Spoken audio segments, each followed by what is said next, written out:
Good morning, students.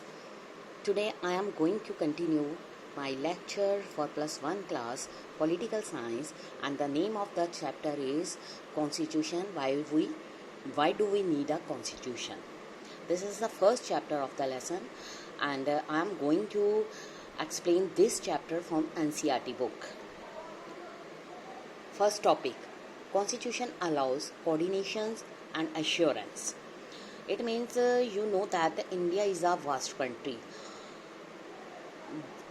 Before independence in India, Britishers rule in our country. They rule according to their rules and regulations.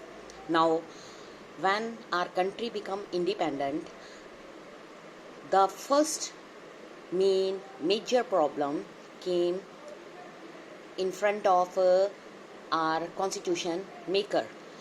We know that India is a vast country and there is a unity in diversity. Different religions, ठीक है, इसमें आ जाते हैं जैसे हिंदू, मुस्लिम, सिख, ईसाई, ये सभी religion यहाँ पर रहते हैं. लेकिन India is a secular state. यहाँ पर किसी भी रिलीजन को प्रायोरिटी नहीं दी जाती. All religions are equal. इसमें ये कहा गया है कि different abilities have different hobbies, different taste, everything from films to book in India. उसके अलावा some are rich, some are poor, some are old, some are young. ठीक है. Imagine further that members of this group are likely to have dispute over various aspects of life. How much property should one be allowed to own? ठीक है. Should be compulsory that every child be sent to school, or should be parents be allowed to decide?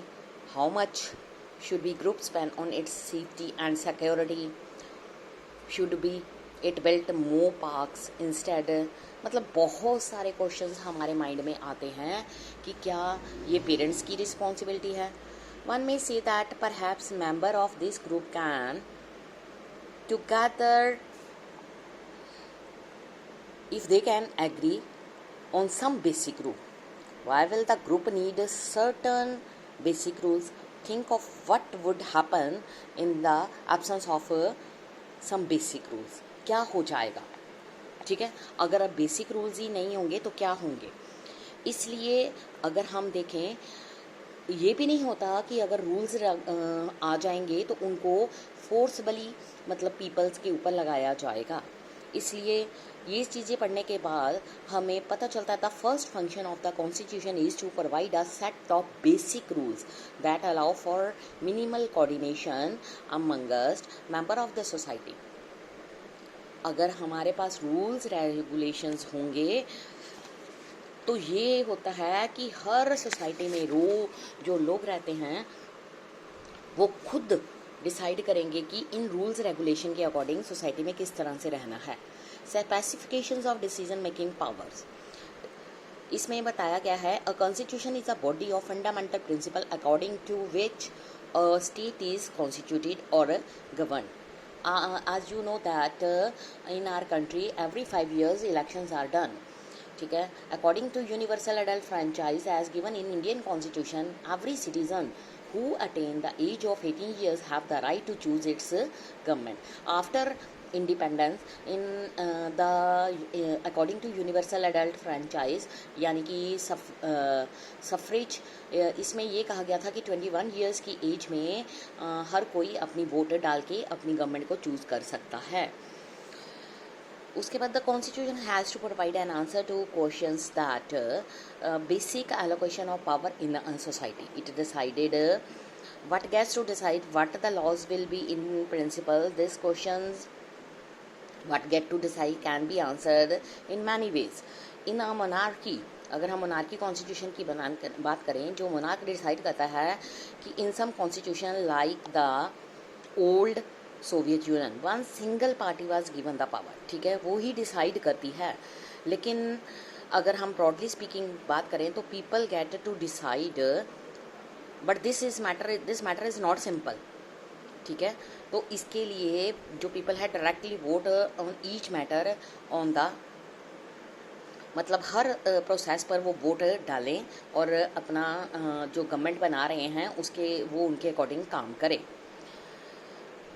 In Indian constitution अगर हम बात करें, it is specified that in most instances parliament gets to decide law policies, ठीक है, that parliament shall be organised in a particular manner, ठीक है, before identify what the law in any given society is use to identify who has the authority to enact it. उसके बाद if parliament has the authority to enact law, there must be a law that bestows this authority on parliament. In first place, this is the function of the constitution. अब अगर हम second function की बात करें, the second function of the constitution is to specify who has the power to make decision in the society.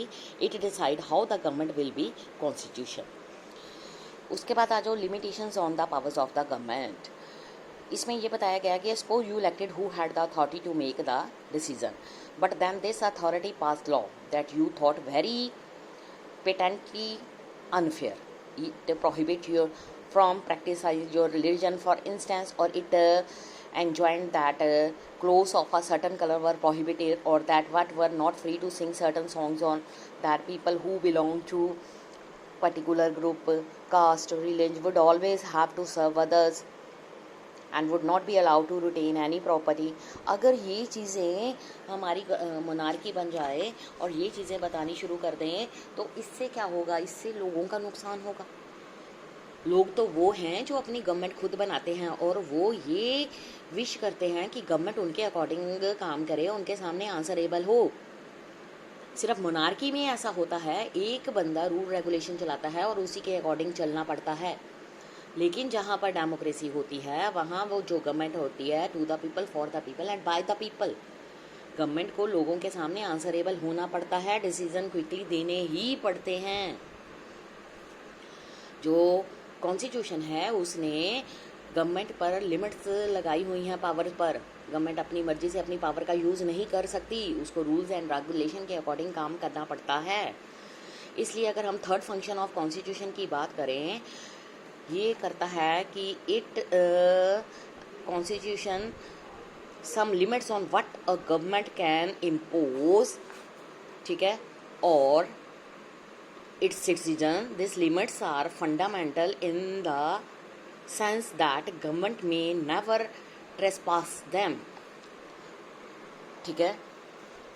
It means the government, ये जो common वे है limiting the power of the government, ठीक है। इसके लिए स्पेसिफाई सर्टन फंडामेंटल राइट्स जो हैं वो सिटीजन्स को दिए गए हैं, विच नो गवर्नमेंट जो है can ever be allowed to violate. इसीलिए हमारे जो फंडामेंटल राइट्स इंडियन सिटीजन्स को दिए गए हैं इन्हें क्लस्टर ऑफ राइट्स भी कहा जाता है। These rights can be limited during the times of national emergency, and the Constitution specify the circumstances under which these rights may be withdrawn, ठीक है। ये ज़रूरी नहीं होता अगर राइट्स मिल गए हैं। हाँ, अगर कोई राइट वायलेट हो रहा है तो हमारे कॉन्स्टिट्यूशन में इतनी प्रोविज़न ज़रूर दी गई है कि उसको थोड़ा सा चेंज कर दिया जाए, लेकिन वो जो राइट है वो ख़त्म नहीं होता, उसमें थोड़े से चेंज कर दिए जाते हैं। उस चेंज को नाम दिया गया है अमेंडमेंट। अमेंडमेंट के अकॉर्डिंग चेंजेस हो जाते हैं और फिर काम किया जाता है। Aspirations and goals of society, जो ओल्डर कॉन्स्टिट्यूशन था उसने limited themselves largely to allocating decision making power and setting some limits to government power, ठीक है। उसके अलावा जो aspiration and goal of society, हमारे जो कॉन्स्टिट्यूशन मेकर थे उन्होंने enabling framework for the government to certain positive things to express the aspirations and goals of the society, ठीक है। उसके लिए उन्होंने क्या किया, they will also have to enable and empower the government to take positive measures to overcome क्या forms of inequality और डेप्रीवेशंस।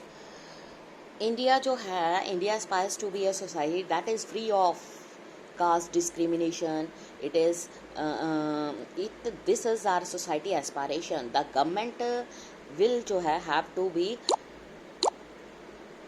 enabled or empowered to take all the necessary steps to achieve this goal in a country like South Africa. वहाँ पर apartheid चल रहा था, discrimination between black and white, लेकिन जो Nelson Mandela थे उन्होंने इस डिस्क्रिमिनेशन के खिलाफ आवाज़ उठाई, उन्होंने अपने लोगों के लिए आवाज़ उठाई।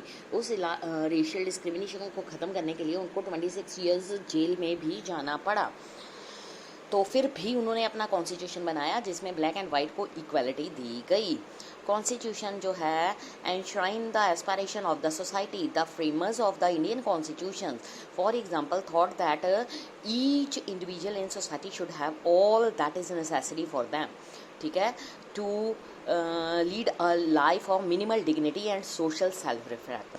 तो ठीक है, द इंडियन कॉन्स्टिट्यूशन जो है उसने अनेबल्स किया गवर्नमेंट को टेक पॉजिटिव वेलफेयर मेजर्स और some of which are largely enforceable. उसके बाद फोर्थ फंक्शन जो कॉन्स्टिट्यूशन का बनता है, इट इज़ टू बनता है कि enable the government to fulfil the aspiration of the society and create conditions for justice society, ठीक है। आगे है enabling provision of the constitutions. इसमें बताया गया है constitution are not only rules and regulation, ठीक है, controlling the powers of the government, they also give powers to the government for pursuing collective good of the society। इसमें बताया गया constitution of South Africa assign many responsibility to the government. It wants the government to take measures, ठीक है। इसमें ये बताया गया government to take measures to promote क्या conservation of nature, make efforts to protect person group subjected to unfair discrimination, provides the government must progressively ensure adequate housing to all, health care etc. In case of Indonesia, वहाँ पर भी government ने enjoined to establish and conduct national education system। जो Indonesian constitution है उसने ensure किया poor and destitute children will be looked after by the government. ये था बेटा कॉन्स्टिट्यूशन के फर्स्ट चैप्टर में मैंने 4 फंक्शंस आपको बता दिए। इसमें साउथ अफ्रीका, इंडोनेशिया के बारे में भी बताया गया है। अब नेक्स्ट हमारा टॉपिक होगा fundamental identity of the people. ये मैं अपने अगले लेक्चर में स्टार्ट करूँगी। Thank you students.